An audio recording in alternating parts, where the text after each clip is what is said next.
ನಮಸ್ತೆ, ನೀವು ನೋಡ್ತಿದ್ದೀರಾ ಅಶ್ವವೇಗ. ನಾನು ರೇಣುಕಾ ಸುರೇಶ್. ಕುಡಿತ ಇದು ದೇಶದಲ್ಲಿರತಕ್ಕಂತಹ ಒಂದು ದೊಡ್ಡ ಸಾಮಾಜಿಕ ರೋಗ ಅಂದರೆ ತಪ್ಪಾಗಲಾರದು. ಇಂತಹ ಒಂದು ದುಶ್ಚಟಗಳಿಗೆ ಒಳಗಾಗಿರುವಂತಹ ವ್ಯಕ್ತಿಗಳಿಂದ ಆ ಕುಟುಂಬದಲ್ಲಿ ನರಕ ಯಾತನೆಯನ್ನು ಅನುಭವಿಸ್ತಾ ಇರ್ತಾರೆ. ಅವರ ಕುಡಿತವನ್ನು ಬಿಡಿಸಲು ಹಲವಾರು ರೀತಿಯಲ್ಲಿ ಹರಸಾಹಸವನ್ನೇ ಮಾಡ್ತಾ ಇರ್ತಾರೆ. ಆದರೆ ಯಾವುದೂ ಸಹ ಪ್ರಯೋಜನವಾಗೋದೇ ಇಲ್ಲ.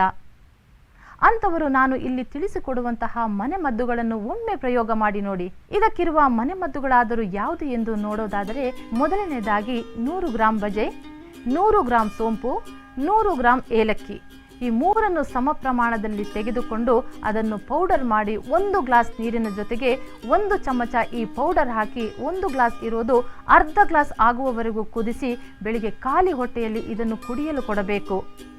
ಈ ಒಂದು ಅದ್ಭುತ ಕಷಾಯವನ್ನು 2 ತಿಂಗಳವರೆಗೆ ಕೊಟ್ಟಾಗ ಸಂಪೂರ್ಣವಾಗಿ ಮದ್ಯ ಸೇವನೆ ಮಾಡುವುದನ್ನು ಬಿಟ್ಬಿಡ್ತಾರೆ.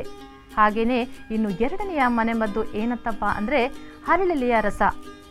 ಈ ಎಲೆಯ ರಸವನ್ನು ನೀರು ಸೇರಿಸದೆ ತೆಗೆದು ಅತಿಯಾಗಿ ಮದ್ಯ ಸೇವನೆ ಮಾಡಿ ಮಲಗಿದ ಸಮಯದಲ್ಲಿ 2 ಹುಂಡನ್ನು ಮೂಗಿನ ಹೊಳ್ಳೆಗೆ ಹಾಕಬೇಕು.